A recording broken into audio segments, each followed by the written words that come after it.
Quem aqui já dirigiu? Quem é que dirige? Vocês já tiveram a sensação, às vezes, quando vocês estão no carro,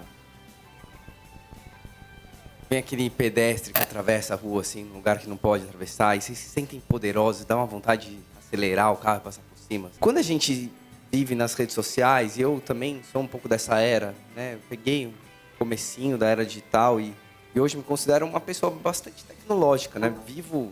Meu pai que reclama toda vez que a gente vai jantar junto, que eu fico em 2 celulares, atendendo o telefone, mandando mensagem no outro. Mas às vezes a gente se sente também um pouco poderoso pelas redes sociais, não sente? Coisas que talvez a gente não falasse na cara das pessoas, assim, olhando nos olhos, a gente fala por rede social. Veja nas eleições. Vocês tiveram a mesma sensação que eu de uma absoluta intolerância, uma onda de intolerância? Né? Eu acho que todo mundo, em algum momento, teve vontade também de fazer algum post absolutamente agressivo, ofensivo. Né? E tenho certeza que vocês viram amigos, né? Se é que vocês mesmos também não postaram e depois se arrependeram. Conheço várias pessoas que fizeram isso. Mas a gente tem essa... Nas redes sociais ela provoca um pouco isso, só que a gente não está anônimo. Esse é o problema.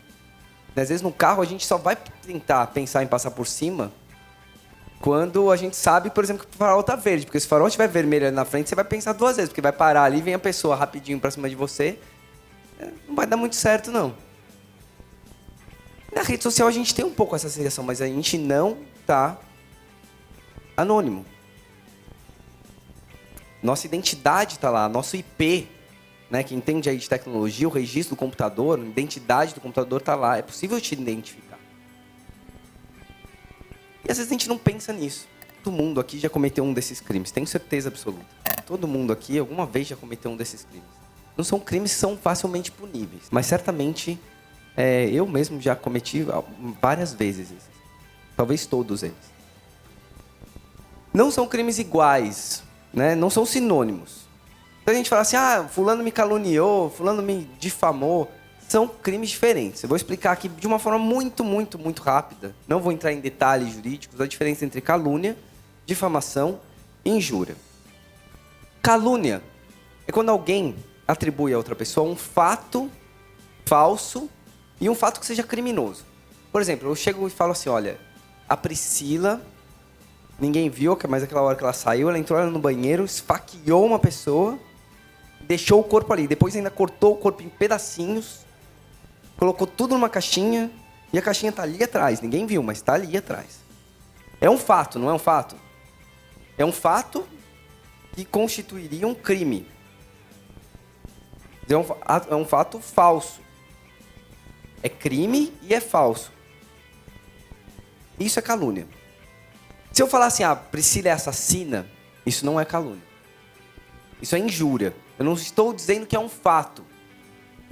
Não estou dizendo que é um fato. Estou dizendo que ela é um atributo que pode atingir a dignidade dela. Se eu disser assim, Priscila... Deixa eu pegar outra pessoa. Qual é o nome do senhor, por favor? Posso te pegar como cobaia aqui? Já que a gente falou tanto de cobaia é uma coisa boa. Laureni. Eu chego assim, seu Laureni. O senhor é feio, seu Laureni. O senhor é um homem feio. Vixe, o senhor é o homem mais feio que eu já vi na minha vida. Isso é injúria. Isso é injúria. Ele pode me processar, mas, gente, foi só um exemplo, tudo bem? Só amigos. Isso é injúria. Difamação é quando eu atribuo algum fato que não necessariamente, que não precisa ser falso. Não precisa ser falso na difamação. Mas que vai aí atentar a um fato ofensivo à reputação da pessoa. Então, se eu chego, por exemplo... Deixa eu ver quem vai ser a próxima vítima. Você. O palhaço. Palhaço, eu vou falar assim, olha, ele é casado com aquela palhaça, vocês sabem, né? Não, isso é verdade. Entra na minha brincadeira aqui, por favor. Ele é casado com aquela palhaça. Aí eu falo assim, eu posto lá nas minhas redes sociais. Falo assim, vi a palhaça. Aliás, vi o palhaço saindo com... Qual é o nome do senhor mesmo? O seu Laureni. Eles tiveram um caso no motel ali. Vejam, eu estou pode até ser verdade. Não estou dizendo que é verdade, mas pode até ser verdade.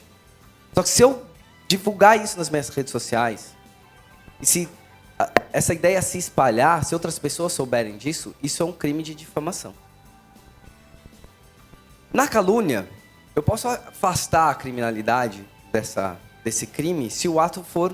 Se eu provar que o ato é verdadeiro, que o fato é verdadeiro. Se eu provar que a Priscila, por exemplo, matou a pessoa no banheiro ali, se eu provar que isso não é falso, eu não posso ser punido por calúnia. Eu espero que ela seja punida por assassinato, mas eu não posso ser punido por calúnia. No caso da difamação, mesmo que eu prove que é verdade, que o seu palhaço estava com o seu Laureni, eu vou ser punido por difamação. Porque mesmo que seja verdadeiro aquilo, é um crime contra a honra da pessoa, né? É um crime que ofende a reputação, por mais que seja... É uma questão assim que não é criminosa, é uma questão moral. Concordam comigo? É uma questão moral. Ele faz o que ele quiser da vida dele, isso é problema dele. Eu não posso divulgar isso na tentativa de ofender a reputação daquela pessoa. Só tem uma exceção, e é essa exceção que eu gosto quando a gente fala em difamação. Eu posso provar que aquilo era verdade, e eu posso, teoricamente, difamar alguém, se eu fizer contra um funcionário público e uma questão relacionada ao exercício da sua função pública. Então, hoje a gente estimula muito a pressão social em cima dos nossos parlamentares, em cima dos nossos governantes, né? A gente não pode, obviamente, ser desrespeitoso. Mas se eu atribuir um fato que pode... Vou dar um exemplo. No Oncoguia, ano passado, nós lutávamos pela incorporação dos medicamentos orais para o tratamento de câncer no rol dos planos de saúde. Foi um projeto de lei que passou por várias comissões na Câmara dos Deputados. Na última comissão, o projeto estava quase sendo aprovado. Esse projeto ele previa a obrigatoriedade dos planos oferecerem medicamentos para controle de efeitos colaterais também. Um deputado, naquela época, isso é público, eu posso falar, o deputado Arnaldo Faria de Sá, apresentou um requerimento pedindo para tirar daquele projeto essa previsão de obrigação da cobertura dos medicamentos para controle de efeitos colaterais. O requerimento dele basicamente pedia para tirar essa parte do projeto. Na época, o que nós fizemos? Eu considero isso talvez um dos posts mais... Foi uma grande lição para a gente e talvez sem querer foi um dos posts mais responsáveis que a gente fez. A gente simplesmente falou assim para a população. População, o deputado Arnaldo Faria de Sá apresentou um requerimento tirando o direito dos pacientes, que, em resumo, tira o direito dos pacientes receberem medicamentos para controle de efeitos colaterais. Está aqui a página no Facebook dele, está aqui o telefone do gabinete dele. Avaliem. E está aqui a prova que ele fez esse requerimento. Ou seja, eu provei que era verdade. Eu falei que ele fez algo que certamente prejudicava muitas pessoas, num tom que demonstrava que ele prejudicava pelo menos um grupo de pessoas que lutava por aquilo. Provei que ele fez e eu fiz, não atacando ele como pessoa, mas como uma autoridade, como um funcionário ali que está no exercício das suas funções. Ele tem poder de deputado, ele pode apresentar projetos de lei, ele pode apresentar mudanças nos projetos de lei. E foi muito interessante que as pessoas, em menos de 3 horas, mais de 300 posts na página dele do Facebook. E ele logo em seguida, passando essas 3 horas, fez um post dizendo assim, olha, pessoal, acabei de retirar aquela mudança que eu fiz. Acabei de retirar. Peço, por favor, eu fiz, não havia entendido, ele mais ou menos falou isso.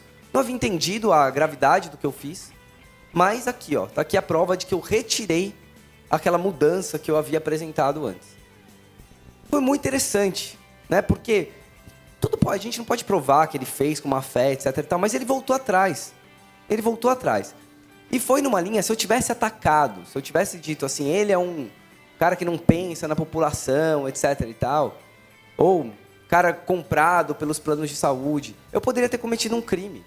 E poderia ter sido bastante injusto com ele. Eu não estou aqui fazendo nenhum julgamento, nem de que ele foi bonzinho, nem de que ele foi mal. Mas simplesmente passamos a informação para que a população pudesse avaliar por ela mesma aquela situação e poder cobrar do seu parlamentar.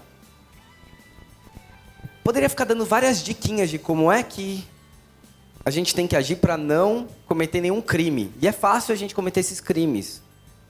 É fácil. Vocês já devem ter aí, enquanto eu falava, pensado em várias situações. Ó, vejo um rindo ali, outro rindo ali. Várias situações que vocês mesmos já se envolveram e que perceberam que ou vocês mesmos chegaram perto disso aí ou viram colegas, amigos próximos agindo de uma forma não muito adequada, não muito ética e talvez até mesmo criminosa. Assim, dicas, assim, a gente sabe que a gente tem que ser, como a Cris mesmo disse, né? Uma habilidade que a gente precisa ter empatia, se colocar no lugar da outra pessoa. E ética. Eu gosto muito desse livro, né? Um livro de autoajuda, mas é um livro que, assim, é um ícone nas escolas de administração.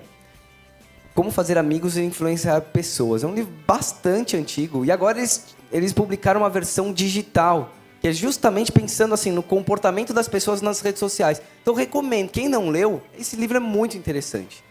Eu acho que pode trazer algumas ideias para aprimorar essa forma de relacionamento. Próximo, por favor.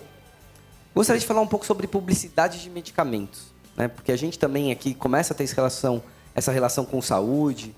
E a gente tem regras muito rígidas sobre divulgação de medicamentos. Também não vou entrar em tantos detalhes, porque principalmente quem produz medicamentos são indústrias multinacionais, elas têm regras de compliance, regras de conduta, formas de divulgação dos seus produtos extremamente rígidas. Então, tenho certeza que vocês não vão passar por esses problemas.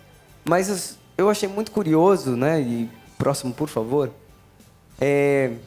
Tem aqui um histórico. Vejam como eram a propaganda. Essa é uma publicidade de mais ou menos 1875. Era assim que era divulgado. Então, curava tudo, de uma hora para outra ali, curava tudo. Todos os médicos adoram. Pode passar, por favor. Tem outros ali, ó. Cure, vai se curar facilmente. Olha, ó, para tosse. Esse aqui, ó, quem não é? Quem lembra do xarope? Quem lembra do xarope? Usava ou não usava? Não era assim? Não curava tudo também? Próximo, por favor. Esse eu gosto muito também. Ó, mais de 150 médicos. De o quê mesmo? Que eu não consigo ler ali. E o Dr. Perucci continuam firme no centro de infecções. Olha lá. Ó, mais de 150 médicos de cama e o Dr. Perucci, que usou esse medicamento aí, continua firme e forte lá tratando a galera. Olha como eram as publicidades de medicamentos. Hoje não pode nada disso. Primeiro, medicamento depende de prescrição médica. Pode passar, por favor? Medicamento que depende de prescrição médica não pode ser alguma ser divulgado, a não ser nas revistas destinadas exclusivamente aos profissionais prescritores. Esse também eu acho bem interessante. Lembra do Jack? Esse também, né? Eu fiz uma palestra especialmente para a senhora. Qual é o seu nome? Benedita. Dona Benedita. Lembra do Jeca Tatu? Então, lembra do Biotônico Fontoura? Ele fez, uma revistinha para ele. Tá vendo? Passava mal. E interessante, o Biotônico Fontoura foi um medicamento, eu também tomava muito quando era criança, ainda tem, né? Só que chegou um momento que eles verificaram que tinha uma concentração absurda de álcool dentro do Biotônico Fontoura. Tiraram do mercado, depois eles mudaram a forma. Imagina, eu criança devia estar...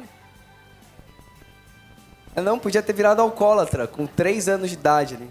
Porque imagina, eu sou baixinho agora. Imagina quando eu tinha 3 anos de idade, como eu era. Não, vocês não imaginam. A próxima vez eu vou trazer uma foto minha aqui, na incubadora, para vocês verem. Próximo, por favor. Então, as regras para publicidade de medicamentos são regras bastante rígidas, né? A Anvisa tem uma RDC que trata disso. Eu recomendo que, se vocês forem lidar com essas situações envolvendo medicamento, que tenham mais familiaridade com essa norma. E a ideia é tirar, assim, né? Medicamento não é uma coisa para você realmente consumir como se você estivesse indo ao shopping. Né? Outro dia eu até também recebi um e-mail e falei assim, olha, o e-mail daquelas milhas lá, da Gol, da TAM, ele falava assim, ó, se você comprar remédio lá na Drogaria São Paulo, você pode ganhar milha. Aí eu tava com uma infecção, tinha que tomar um antibiótico, custava quase R$500. Falei assim, quer saber, eu vou lá na Drogaria, mas eu ganho 500 milhas, né? Aí cheguei lá e falei assim, não pode, é só produtos cosméticos e tal. Se a gente fizer isso, o pessoal vai querer comprar medicamento. Vai ser, puxa, eu vou querer comprar antibiótico para burro aqui, para poder ganhar mais milha. De repente, 2 antibióticos eu vou pro Rio de Janeiro. Né? Faço uma viagem, faço um bate e volta. Mas tá certo, assim, a ideia é não fazer com que medicamento não seja um bem de consumo, que você queira realmente consumir e deixar um estoque lá. É quando há realmente necessidade, até por causa de todos os problemas que ele pode encadear, efeitos colaterais. Publicidade indireta, muita gente questiona isso, e isso é proibido, tá? Em novelas, assim, você não pode ficar fazendo publicidade de medicamentos, como se fosse, um neguinho tomando lá o biotônico Fontoura, e, uau, agora eu tô ótimo. Isso não pode. Quando houver, tem toda uma regra, você tem que passar uma série de mensagens. E aí eu falo mesmo de medicamentos que não dependem de prescrição médica. Esses até podem ser objeto de publicidade, mas tem toda uma regra, né? Sabe aquele, no final, ao persistirem os sintomas, o médico deverá ser consultado, sabe aquele negócio assim? Já ouviram isso em algum lugar, não? Então, isso aí é obrigatório, não é porque eles são bonzinhos. É porque a Anvisa exige as normas exigem que haja essa mensagem ao final. E tem outras regras, né? É bastante detalhe, né? Quem passar por isso, certamente o patrocinador vai saber dessas regras, mas é importante, essa resolução aqui é bastante importante. E uma coisa que a gente também tem visto, né? Há muita publicidade indireta. Só que é difícil identificar quando aquela publicidade indireta. Já aconteceu aí de empresas, tecnologias em saúde, né, terem relacionamento com a imprensa e falar assim, publica uma matéria lá que fala sobre esse meu equipamento, sobre esse meu medicamento, etc. E tal. Isso não pode fazer uma matéria, né? Mas, assim, a imprensa é livre, existe o direito de liberdade de expressão, o qual todos vocês têm, eu tenho, a imprensa tem. E no manual de redação da Folha de São Paulo, eu ia falar Estadão, olha que gafe que eu ia dar agora. No manual de redação da Folha de São Paulo, eles têm algumas diretrizes éticas, né? Justamente para evitar que haja compra de conteúdo editorial, etc. e tal. Então, eu até estava conversando com alguns amigos que têm portais, assim, até sugeri, assim, por que vocês não tentam seguir mais ou menos esse que é uma diretriz bastante interessante, reconhecida, respeitada, né? Siga, por que não, nos blogs, nas suas relações em outras redes sociais, seguir as diretrizes desse manual de redação, né? Que é uma redação para jornalista, para criação de conteúdo editorial. Então, pode ser bastante interessante. Isso aí tem na internet, vocês encontram esse material. Isso aí vocês encontram também nas livrarias. Pode passar o próximo. Em relação à publicidade médica, quem é médico aqui também tem uma série de restrições éticas, né? Existe uma resolução do Conselho Federal de Medicina que trata disso, né? Tem algumas orientações também aqui do CREMESP que tratam disso. Isso aqui está no site, vocês têm lá todo um manual, é bem detalhado, tem exemplos, figuras, etc. Então, profissionais de saúde também de outras áreas têm que ficar atentos, porque muitas vezes existem resoluções dos seus conselhos que estabelecem algumas regras para vocês participarem aí, né, de publicidade médica. Então, vale a pena ficar bastante atento a isso. E, por fim, assim, também uma coisa básica, mas quando vocês forem publicar alguma coisa que é de outra pessoa, citar a fonte, né? Quando for publicar uma matéria de um jornal, por exemplo, reproduzir no seu site, publica a fonte. Sempre mencione, mesma coisa com fotografias, né? Se for fotografias de pessoas identificáveis, tem que pedir a autorização delas existem bancos de imagens que vocês podem comprar as fotos. Então, se for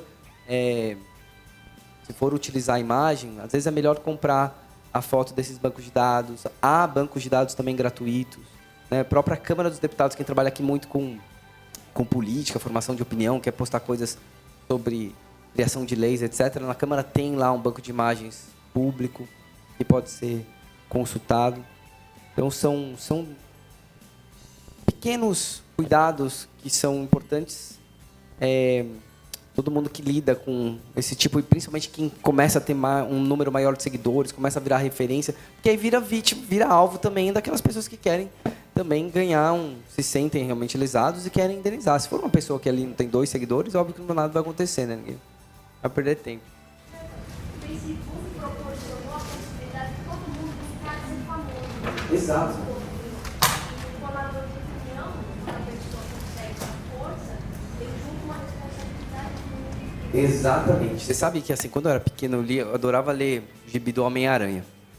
E o primeiro gibi do Homem-Aranha, né, o tio do Homem-Aranha fala assim, ó, quando descobre que ele ganhou superpoderes, ele começa a ficar meio metido, sabe? Quer se aproveitar, quer ganhar dinheiro fácil. Ele fala assim, olha, grandes poderes exigem grandes responsabilidades. Eu acho que esse é o ponto, né? A gente começa a ter seguidor, a gente começa a formar opinião, nossa opinião começa a ter valor, a gente tem grande responsabilidade. Né? E não só conosco, a gente tem responsabilidade, a gente passa a ter responsabilidade com o coletivo, né? Com a sociedade. Então, assim, realmente, aproveitem, né? É o que eu falo para mim também, aproveite, não pare de tentar fazer mais mudanças e tentar crescer com projetos, mas quanto mais a gente tiver esse cuidado e respeito ao próximo, acima de tudo, mais respeitado a gente vai ser. Muito obrigado.